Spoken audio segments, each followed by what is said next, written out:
Colonel Sophia Qureshi, ये नाम तो अब तक आप लोगों ने सुन ही लिया होगा। सुनाई भी क्यों न देता, क्योंकि ये नाम, ये चेहरा पिछले कुछ वक्त से इंडिया के मीडिया और सोशल मीडिया दोनों ही जगह पर ट्रेंड कर रहा है। और इसकी असल वजह है 7 मई 2025 की रात में इंडिया की तरफ से पाकिस्तान के अंदर किया गया वो मिलिट्री ऑपरेशन कि जिसको ऑपरेशन सिंदूर का नाम दिया गया था। वैसे तो बीच रात में ही जैसे ही इंडिया ने पाकिस्तान में लगभग अलग अलग 9 ठिकानों पर फाइटर जेट्स और ड्रोन के ज़रिए से स्ट्राइक की तो फ़ौरन ही पूरी दुनिया में कोहराम मच गया। मगर फिर भी देश विदेश के तमाम लोगों को इंडिया की तरफ से की जाने वाली उसे एक प्रेस कॉन्फ्रेंस का इंतज़ार था कि जिसके ज़रिए से वो इस ऑपरेशन से जुड़ी हुई तमाम इंफॉर्मेशन, तमाम छोटी बड़ी जानकारियाँ जान और समझ सकें। वक्त गुज़रा, रात गुज़री, सुबह हुई तो 10 से 11 बजे के वक्त जाकर फाइनली इस प्रेस कॉन्फ्रेंस का इंतज़ार भी ख़त्म हो गया।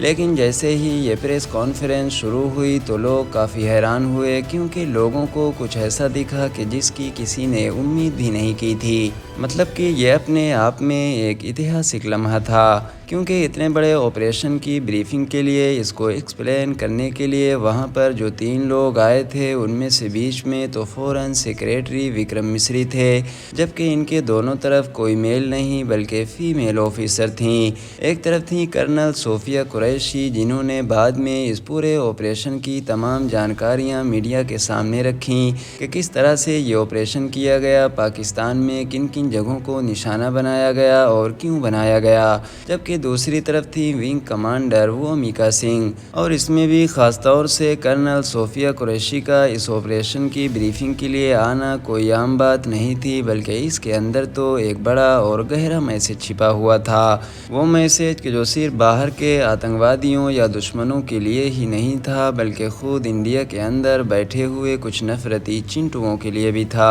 वो इस तरह से कि आपको याद ही होगा कि अभी कुछ दिन पहले ही इंडिया में कश्मीर के अंदर जो दर्दनाक एक आतंकवादी हमला हुआ था, तो इसमें जानबूझकर आतंकवादियों ने लोगों का धर्म पूछ कर इनको टारगेट किया था, इनको गोलियों से कत्ल किया था, ताकि इस तरह से इंडिया के अंदर हिंदू मुस्लिम का माहौल बन जाए और वो लोग इस तरीके से इंडिया को तोड़ने और इसको कमज़ोर करने में कामयाब हो जाएं। वैसे तो वो आतंकवादी ओवरऑल अपने इन मंसूबों में कामयाब ना हो सके, क्योंकि इंडिया पूरी तरीके से यूनाइट नज़र आया। लेकिन फिर भी सोशल मीडिया पर और ख़ास तौर से एक्स के जो पहले ट्विटर के नाम से भी जाना जाता था, यहाँ पर कुछ लोग ऐसे थे कि जो अपने इन दुश्मनों के ही मंसूबों को आगे बढ़ा रहे थे और ख़ास तौर से एक कम्युनिटी को ही टारगेट कर रहे थे। मानो ये मैसेज दे रहे थे कि सारा बदला इनसे ही लिया जाए। और तो और इन नफरती हिंदुत्ववादी लोगों ने इन हिमांशी निर्वाल को भी नहीं छोड़ा कि जिन्होंने इस आतंकवादी हमले में अपने पति के जो नेवी ऑफिसर हुआ करते थे इनको खोया था, वो भी सिर्फ इसलिए क्योंकि इन्होंने मीडिया की तरफ से पूछे गए एक सवाल के जवाब में ये कह दिया था कि हमको इन तमाम चीज़ों की वजह से कश्मीरियों को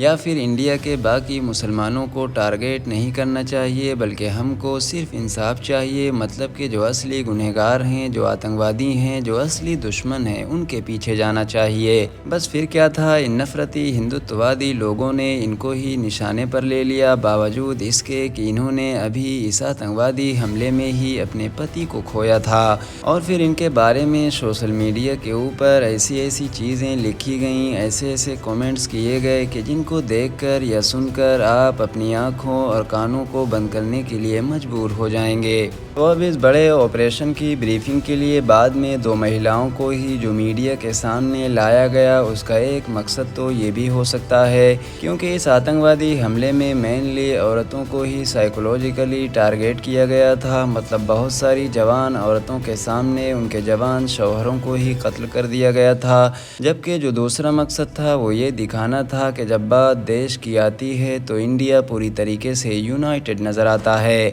अब भले ही एक तरफ बैठी हुई کوئی آرمی آفیسر کا نام صوفیہ قریشی ہو اور دوسری طرف بیٹھی ہوئی جو ونگ کمانڈر ہیں ان کا نام ویمیکا سنگھ ہو، اور ظاہر ہے اس یونٹی کو دیکھ کر، اس منظر کو دیکھ کر جتنی چوٹ باہر بیٹھے ہوئے دشمنوں کو، آتنکوادیوں کو لگی ہوگی، شاید اتنی ہی چوٹ اندر بیٹھے ہوئے ان نفرتی ہندوتوادیوں کو بھی لگی ہوگی کہ جن کے پچھلے کئی دن صرف اور صرف اس دیش میں دھارمک نفرت پھیلانے یا دیش کو دھرم کے نام پر توڑنے میں ہی گزرتے رہے۔ اب رہا سوال کرنل صوفیہ قریشی کا، تو آپ کو پتہ ہونا چاہیے کہ یہ بھی اپنے آپ میں کوئی عام آرمی آفیسر نہیں ہیں، بلکہ ان کے نام تو بڑے بڑے ریکارڈز ہیں اور ان کی انڈین آرمی میں ایک الگ ہی پہچان ہے۔ ان کی پیدائش 1981 میں بھارت کے گجرات اسٹیٹ میں ہوئی تھی، اور خاص بات یہ ہے کہ جس فیملی میں یا یہ کہیں کہ جس خاندان میں یہ پیدا ہوئی ہیں اس خاندان کا انڈین آرمی کے ساتھ خاندانی رشتہ ہے۔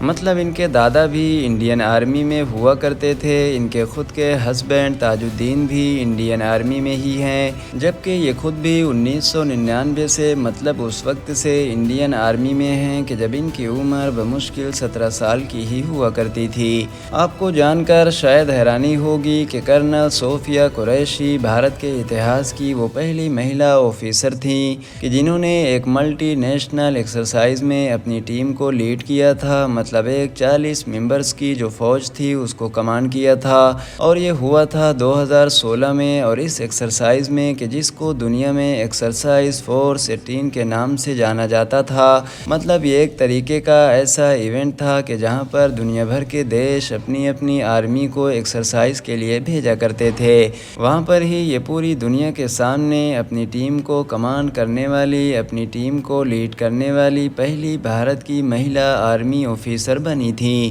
یہ 2006 میں اس وقت بھی چرچاؤں میں آئی تھیں کہ جب یہ یو این اے کے پیس کیپنگ مشن کا حصہ بنی تھیں، مطلب ان کو یو این کے اس مشن کے انڈر میں افریقہ کے دیش کونگو بھیجا گیا تھا، جہاں پر انہوں نے شانتی استھاپت کرنے میں ایک اہم کردار نبھایا تھا۔ باقی صوفیہ قریشی نے ایک آرمی انسٹرکٹر کے طور پر بھی کام کیا ہے۔ اگر آپ لوگوں کو نہیں سمجھ آیا تو میں آپ لوگوں کو بتا دوں کہ جتنے بھی نئے لوگ آرمی میں جاتے ہیں تو ان کو ٹرین کرنے کا یا ان کو تیار کرنے کا جو کام ہوتا ہے، جو ذمہ داری ہوتی ہے، وہ ایک انسٹرکٹر کی ہی ہوتی ہے، مطلب یہ ایک طریقے کا ٹیچر ہوتا ہے۔ اب چاہے نارتھ ایسٹ انڈیا کے علاقے میں خطرناک باڑھ سے نپٹنے کے لیے ایک آپریشن چلانا ہو، یا پھر افریقہ کے اندر یو این کے مشن کے انڈر میں اپنا ایک انوکھا یوگدان دینا ہو، ان سبھی کی وجہ سے کرنل صوفیہ قریشی کو وقت وقت پر بہت سارے ایوارڈز اور سرٹیفکیٹ بھی مل چکے ہیں۔